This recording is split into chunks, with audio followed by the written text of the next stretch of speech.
Hey everybody, I had a subscriber on my YouTube channel request that I show how to make an arrowhead out of a slab. Now a slab is a flat stone, usually it's cut with a tile saw, and it's got these 90-degree edges. So let me show you a couple of examples and then we'll get going. You can buy these slabs online. My favorite company is neolithics.com, and they come in a variety of different types of stone, obsidian, flint, dacite, etc. You can also get these basically pre-formed, or at least pre-cut pieces that are sort of arrowhead shape. These are fiber optic glass. Here's some natural stone. Here's a more triangular point. Look at $1.25. I think that's pretty good for an arrowhead. They have this fake opal material. And then you can also buy the glass or buy the fiber optic material or buy the stone and slab it yourself if you have a tile saw. So that's what I've done here. And again, this is very different than working a natural rock, a natural shaped rock, which I've done tons of videos on those. So let's pick one of these and get started. Kind of like the way this one looks today. Okay, here's our triangular slab, and I believe this one is obsidian, so it'll be a shiny black. And what you want to do is, first of all, make sure that the edges are kind of ground down. Number one, that gives you better grip when you use your pressure flaker, and all of this is going to be pressure flaked. Number two, it allows you to kind of see the edges clear, and it keeps any edges from crushing. The next thing is I'm going to take my Ishii stick, or you could use a hand pressure flaker, and I'm going to start by taking a little flake off at one of the corners. And so to do that, I use a rubber pad, but you could use a piece of leather. So you could do this easily just with a piece of leather like this. In fact, I'll show you how to get started on this. You hold it and then flick down on a corner, and it doesn't take a lot of force. So all you do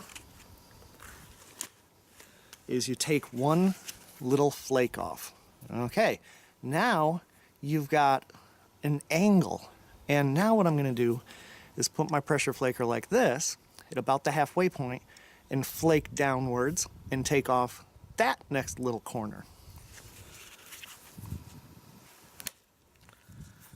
Okay, so now that took off another flake into the face, and you could actually go a little bit higher up on this.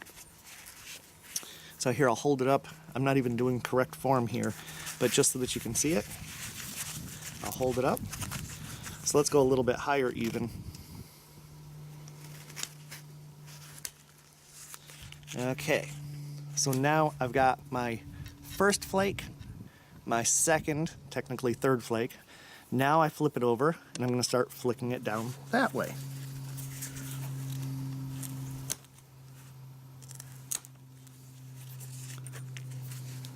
And I'll do a zoom in and I'll show you how I start getting a center line.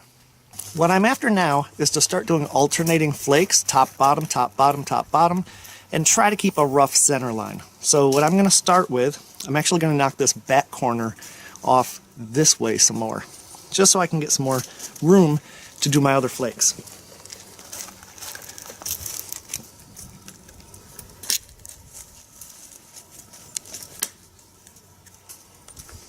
Okay, so what I've done is I've really worked this corner, this back corner off, and now I'm getting close to a center line.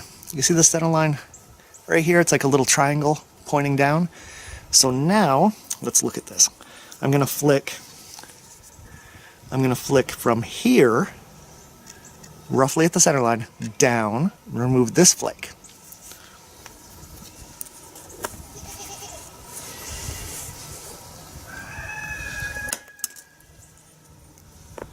Okay, so now I've got two flakes going on that side. I'm a little bit low there. So now I come here. Let me show you this. So now I come here and using my pressure flaker, flick from here down this way. Remove this flake. So that'll be the second flake on the bottom.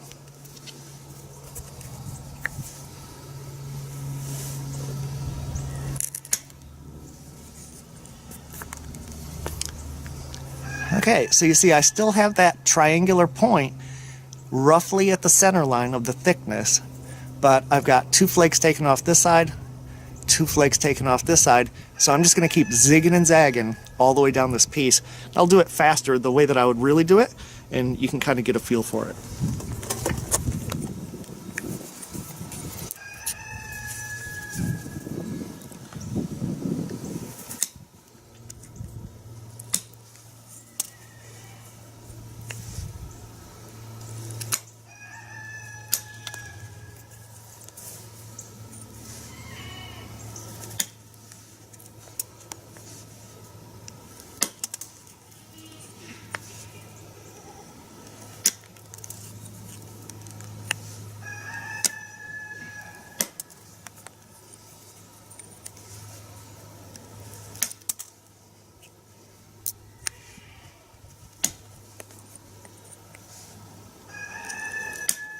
I've only done a few flakes on each side, but you can see that I've got a consistent center line with the zig up, zig down, zig up, zig down, and I'm just basically able to go all the way around the piece like that. Now, later, I'm going to try to drive flakes across the face, but let me show you another thing that I learned early on in flint knapping. Okay, this is a completely different approach, and I learned this early on because sometimes when you get done zigzagging, you can't drive flakes all the way or halfway across so that the face doesn't get cleared. So sometimes I clear the face first. So let's try it on this side. This is a new slab side. I'm just going to dull this so I don't cut myself. Okay, so go back and grind it nice and flat. And now what I'm going to do, totally different approach, I'm going to drive flakes into the piece across the face and just keep going down the piece like every 1/4 inch. So again, I'll set this up, and this time I always start at the tip because the tip tends to break off when you get a lot of force on it. So let's start when there's more material and it's got less of a chance of breaking. So what that was one little peck very close to the edge, and it went all the way across the face. So now I'm going to come up about a 1/4 inch, do another one, come up about a 1/4 inch, do another one, and by the time I get up here, the flakes will probably only be going about halfway across.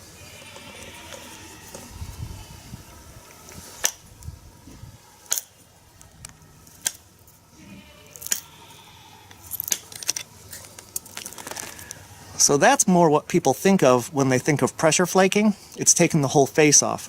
The other thing that I just realized I didn't tell you is that when I'm holding this, so I'm poking the flakes right here underneath in this little cavity. I'm supporting, my pressure flaker's going in here. I'm supporting the piece on this side with this finger. So I'm kind of driving towards this finger, but instead of it being on the top, it's actually on the side like this. So it's like that, putting pressure against my pressure flaker. So let me continue going down one row.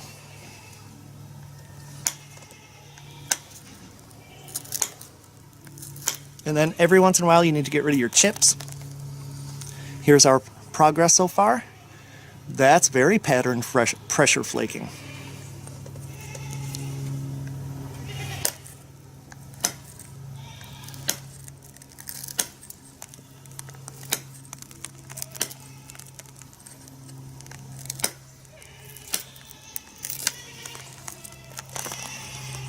Okay, so I went all the way down this one side, maybe a millimeter from the edge, driving into the piece.